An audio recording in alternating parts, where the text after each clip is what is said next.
નમસ્કાર મિત્રો, જય ભારત, જય હિન્દ. સ્વાગત છે તમારું બધાનું લીડર ટ્રેડિંગ ગુજરાતી યુટ્યુબ ચેનલમાં.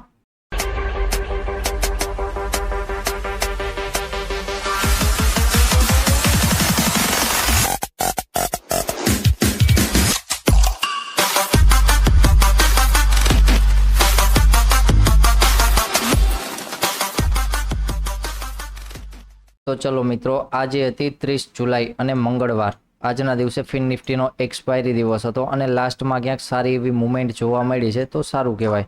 કારણ કે આજના દિવસે આપણે લાઈવ છે, સવારમાં લાઈવ નહોતા, થોડું ઘણું મારે કામ હતું, એના હિસાબે આજના દિવસે આપણે બપોરે લાઈવ હતા. તો બપોર પછી પણ માર્કેટમાં એક સારી એવી મુવમેન્ટ આવી ગઈ કે સવારમાં પણ મુવમેન્ટ આવી હતી, આજના દિવસે પણ બપોર પછીની મુવમેન્ટ હતી એ સારી એવી સ્પીડમાં હતી. અને જ્યારે લાઈવ હતા તો લાઈવમાં લેવલ પણ બ્રેક થયા હતા અને એના મુજબ પણ જોવા જઈએ તો બેંક નિફ્ટી બંનેમાં ક્યાંક સારી મુવમેન્ટ આવી હતી. કારણ કે નિફ્ટીમાં અત્યારે આપણે લાઈવમાં એક ટ્રેન્ડ લાઇન લગાવીને બેઠા હતા અને વ્યૂ હતો જો ટ્રેન્ડ લાઇન નીચે નીકળશે અને પાછળનો પુલબેક આવ્યો છે એના નીચે નીકળશે તો એક ડાઉન સાઇડ માટે ત્યારે પ્લાનિંગ કરી શકાય. તો માર્કેટ એક ટ્રેન્ડ લાઇન પણ બ્રેક કરી અને પુલબેક વાળી જગ્યા પણ એક માર્કેટે બ્રેક કરી અને સારી એવી 100 પોઈન્ટ પ્લસની ક્યાંક મુવમેન્ટ જોવા મળી નિફ્ટીમાં.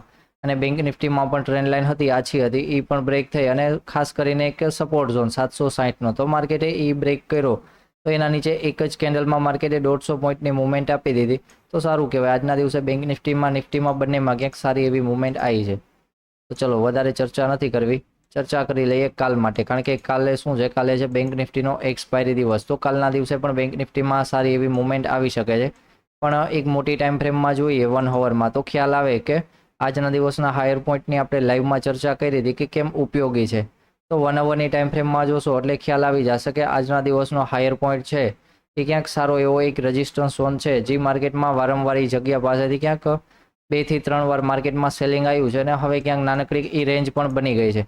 કારણ કે પાછળ પણ માર્કેટમાં અહીંયા ઝોન પાસેથી સારું સેલિંગ આવ્યું હતું અને પાછળના દિવસે માર્કેટ ઉપર બાઇંગ ગયું અને એના નીચે નીકળ્યું તો પછી વધારે ક્યાંક સેલિંગ ત્યારે પણ જોવા મળ્યું હતું.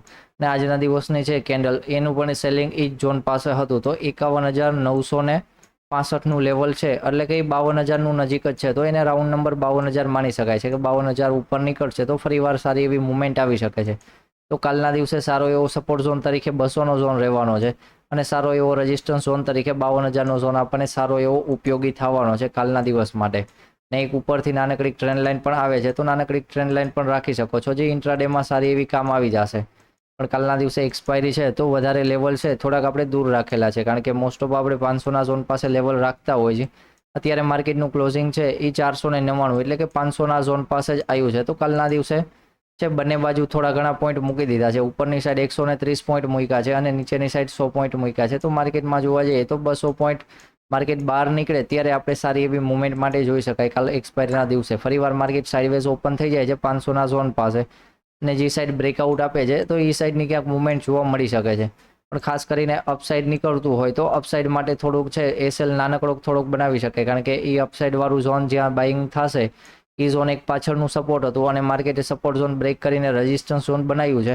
તો ફરીવાર એ ઝોન પાસેથી એક સેલિંગ આવવાના પણ ચાન્સ છે. તો કાલના દિવસે એ ઝોન પાસે જોવા મળે ને જો પુલબેક આપીને નીકળતું હોય તો પુલબેક વાળો એસએલ રાખીને માર્કેટમાં એક અપ ટ્રેન્ડ માટે જોઈ શકાય ને એના ઉપર સારી એવી મુવમેન્ટ આવી શકે છે. જો એના ઉપર નીકળે છે તો એક બાઇંગનો પ્લાન કરી શકાય. પણ જ્યારે એન્ટ્રી હોય અને બાઇંગ ત્યાંથી ફેલ થાય છે અને ફરીવાર ડાઉન સાઇડમાં માર્કેટ નાનકડી ટાઈમ ફ્રેમમાં એક ડાઉન ટ્રેન્ડ બનાવે છે તો એના નીચે એક ડાયરેક્ટ જ રિવર્સલમાં પુટની એન્ટ્રી કરી શકાય કે એમાં પણ ફરીવાર માર્કેટ 400ના ઝોન સુધીની ક્યાંક મુવમેન્ટ આપે સારી એવી.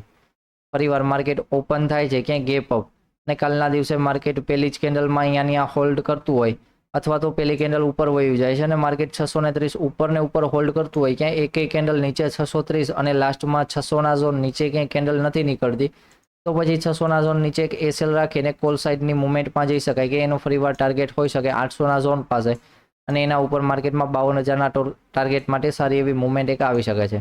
ફરીવાર માર્કેટ ઓપન થાય છે વધારે ગેપ અપ અને 52,000ના ઝોન પાસે તો પહેલી કેન્ડલમાં માર્કેટમાં ક્યાંક ડાઉન સાઇડની મુવમેન્ટ જોવા મળશે.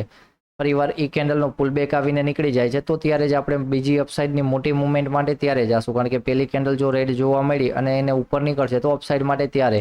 પણ આજના દિવસનું માર્કેટમાં લાસ્ટમાં સેલિંગ આવ્યું છે તો કદાચ માર્કેટ ડાઉન સાઇડ ઓપન થઈ જાય કે 52,200ના 51,200ના ઝોન પાસે તો 51,200નો ઝોન છે જે રેન્જમાં સારો એવો એક સપોર્ટ ઝોન તરીકે કામ આવી શકે છે અને એ ઝોન પાસે માર્કેટ ઓપન થાય છે, કેન્ડલ પેલી રેડ આવી જાય છે અથવા પેલી કેન્ડલ રેડ નીચે ક્લોઝિંગ પણ આપી દે છે અને બીજી કેન્ડલ ફરીવાર 200ના ઝોન ઉપર નીકળી જાય છે તો અહીંયા પણ માર્કેટે ફેક થઈને ફરીવાર અપસાઇડની મૂવમેન્ટ આપી શકે છે કે 200ના ઝોન ઉપર એક 500ના ઝોન સુધીનો 300 પોઈન્ટનો ટાર્ગેટ જોવા મળી શકે છે સારો એવો.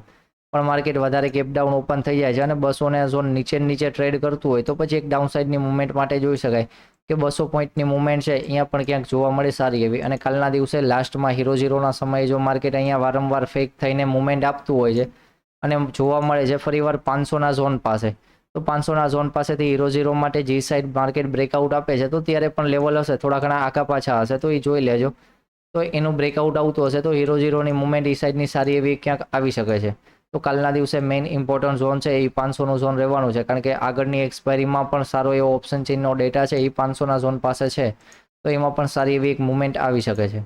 ચલો વાત કરી લઈએ નિફ્ટી માટે. નિફ્ટી માટે લેવલ છે કાલના દિવસે હતા જોવા જઈએ તો કાલના દિવસે હતા ક્યાંક ઈના જ લેવલ છે કારણ કે માર્કેટ આજના દિવસે પણ ઈના રેન્જમાં મૂવમેન્ટ આપી છે એટલા માટે.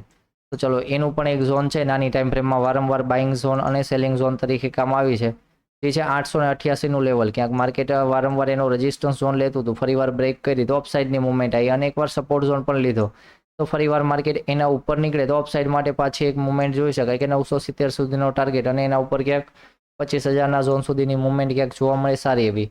પણ માર્કેટ ઓપન થઈ જાય છે ગેપ ડાઉન તો સારો એવો સપોર્ટ ઝોન છે જ્યાં આજના દિવસે માર્કેટે સારો એવો સપોર્ટ એટલે કે પાછળના દિવસે સપોર્ટ લીધો છે અને એની પાછળ પણ એકવાર માર્કેટે લાસ્ટમાં સપોર્ટ લીધો છે તો 2 વાર સારું એવું સપોર્ટ લીધો છે તો એક સારો સપોર્ટ ઝોન છે. તો અહીંયા પણ માર્કેટ પુલબેક આપીને નીકળતું હશે તો પુલબેક વાળી મૂવમેન્ટ થોડીક સ્પીડમાં ડાઉન સાઈડમાં જોવા મળી શકે છે કારણ કે આજના દિવસે ક્લોઝિંગ ખરાબ છે તો ઓપનિંગ પણ ખરાબ થાય છે અને માર્કેટ એના નીચે ટ્રેડ કરતું હોય ક્યાંય 775ના લેવલ નીચે તો પછી એના નીચે ડાયરેક્ટ 500ના ઝોન સુધીનો ટાર્ગેટ રાખી શકાય સારો એવો કારણ કે જ્યાં સુધી એના ઉપર નથી આવતું ત્યાં સુધી અપસાઇડના વ્યૂ માટે તો આપણે કેન્સલ જ કરી નાખવાનું થાય. જો કાલના દિવસે ડાઉન સાઈડમાં માર્કેટ ઓપન થાય છે અને સપોર્ટ ઝોન નીચે હોલ્ડ કરતું હોય તો ત્યાં સુધી અપસાઇડના વ્યૂ માટે નહીં જાય ત્યાં સુધી ડાઉન સાઈડના વ્યૂ માટે ક્યાંય પોઝિશન મળતી હશે તો અહીંયા જોશું અને ફરીવાર માર્કેટ ડાયરેક્ટ 500ના ઝોન પાસે જોવા મળે તો એ એક બાઇંગ જગ્યા હોઈ શકે જ્યાં સારી એવી કોલ સાઈડની મૂવમેન્ટ જોવા મળી શકે છે.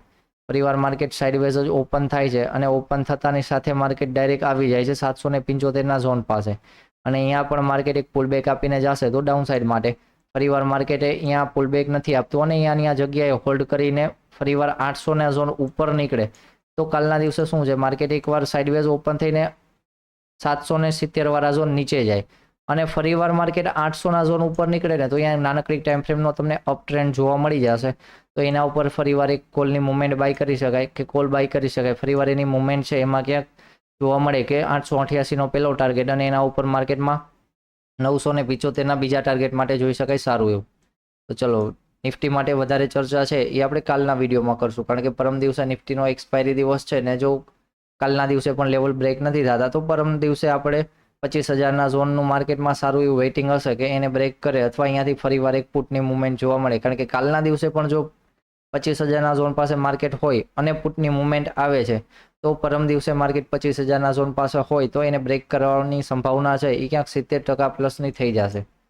તો ચલો મિત્રો લેવલ છે લેવલ બધા ટેલિગ્રામની ફ્રી ચેનલ ચાલે છે તો એમાં લેવલ મળી જશે અને ટેલિગ્રામની ચેનલની લિંક છે એ વિડીયો ચાલે છે તો એના ડિસ્ક્રિપ્શન બોક્સમાં ટેલિગ્રામની લિંક મળી જશે જેમાં ચેનલ છે આપણે ફ્રીમાં ચાલે છે તો એમાંથી લેવલ મળી જશે જે ડેલીના લેવલ આપણે સેન્ડ કરતા હોય છે અને લાઈવની લિંક પણ એમાંથી મળી જશે. તો ચલો મિત્રો જય ભારત જય હિન્દ મળીએ ફરીવાર કાલના દિવસે લાઈવ વિડીયોમાં.